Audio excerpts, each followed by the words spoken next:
8 ans, c'est aussi grâce à vous. Les enfants, on en parle, ça fait 8 ans qu'on en parle déjà et on continue avec Tata Jeanne toujours. Cette association, quelle est sa particularité? Alors, une particularité née d'un constat, parce qu'il faut le dire, hein, il y a beaucoup d'associations, beaucoup d'ONG. Aujourd'hui, si j'avais la force même de faire un parrainage, je le ferais. Pourquoi? Oui, pour coller à l'actualité. Essayer de filtrer, voir qui parle au nom des enfants, qui agit au nom des enfants. On en a beaucoup. Il y a une autre qui vient de naître ou qui est née il y a quelques mois. C'est parti d'un constat, lequel on va écouter tout simplement la présidente. En tout cas, retenez que ce sont des jeunes qui s'engagent pour donner le sourire à des enfants, particulièrement aux orphelins.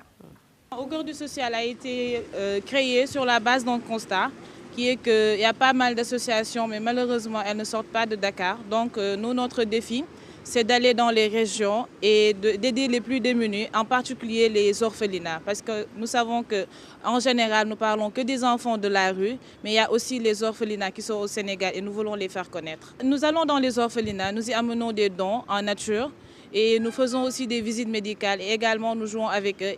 L'association déjà a été créée en octobre.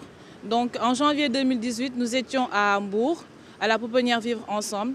Et nous préparons la deuxième édition d'aide et d'appui aux orphelinats qui se fera à la pouponnière de Kaolack et dans un internat qui s'appelle Ben Khadija. Donc nous cotisons tous les mois la somme modique de 5 000 francs.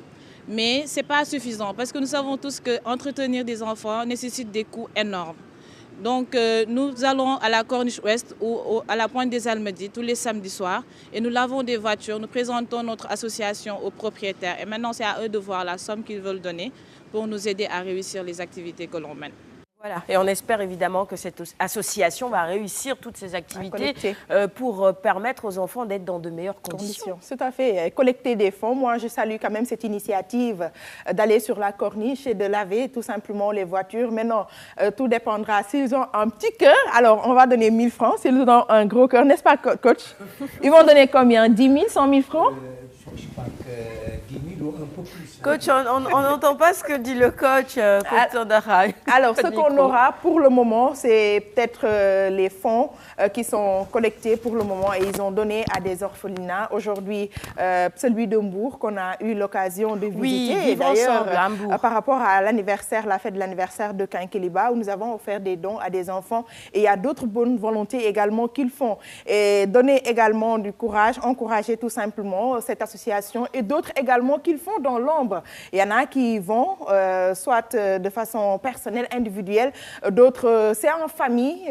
Malheureusement, on n'en parle pas. Il y a des familles qui se cotisent à la maison, chacun donne quelque chose et puis on y voit soit avec l'oncle ou l'aîné de la famille tout simplement pour remettre des dons. Donc, je pense que ce sont des initiatives à saluer et il faudra encourager encore une fois ces jeunes. Donc, les écouter, les accueillir. Généralement, ce n'est pas évident. C'est vrai qu'avec le stress, aujourd'hui, certaines s'arrêtent tout simplement pour du sport, d'autres pour attendre certainement des documents. Mais il faut prendre le temps d'écouter quand même ces bonnes volontés, ces jeunes qui sont la plupart du temps des étudiants, alors qui s'engagent pour œuvrer et rester dans le social pour donner tout simplement un sourire à ces enfants qui sont dans des situations de vulnérabilité. Maintenant, le choix d'être, il faudra le faire, sélectionner, voir dans quel orphelinat il faut aller.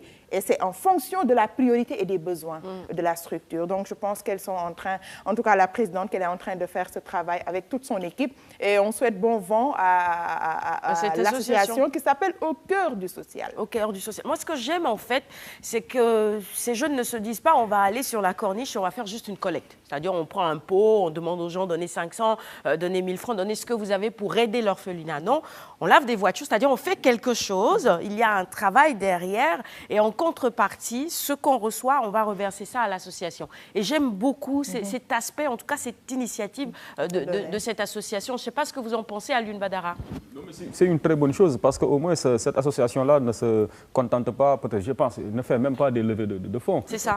Voilà, elle fait des choses peut-être qui pourraient susciter l'enthousiasme, mais aussi, voilà, disons, la satisfaction de tierces personnes qui, à leur tour, peut-être, voilà, contribuent un peu au travail de cette association-là. Je pense que moi, c'est une formule voilà, que j'aime bien parce que ça montre qu'il ne faut pas tendre la main. Parce que souvent, ce que l'on voit dans nos rues, c'est des enfants qui tendent la main. Alors, si des associations tendent elles aussi la main pour après donner aux enfants, on ne va pas s'en sortir. Voilà, on ne va pas s'en sortir. Donc là, c'est une belle philosophie que j'apprécie. Excellence. Oui, non.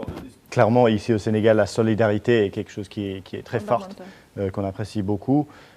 Nous avons aussi, sur la question du bénévolat, des Britanniques qui viennent ici, justement pour travailler avec des communautés défavorisées, parfois pour apprendre, pour enseigner l'anglais, mais parfois aussi pour des actes un peu plus sociaux. Donc les jeunes, et je crois que cet échange, il y a la personne qui fait le bénévolat, qui gagne quelque chose aussi, qui apprend, sa vie est enrichie par l'acte. Cette expérience, évidemment, oui. Colli? Oui, c'est un concept très très intéressant. Déjà, faire ce genre de travail pour récolter des fonds permet déjà d'établir une certaine convivialité entre les membres déjà. Et cela permet, comme ils l'ont démontré, de récolter une certaine somme qui va aider les enfants. Je pense que quand même vraiment c'est du gagnant-gagnant pour celui qui donne et à celui à qui on donne. Très bien. Pourquoi tu as gardé le micro du coach Tandara? Je voulais lui jouer une farce, malheureusement.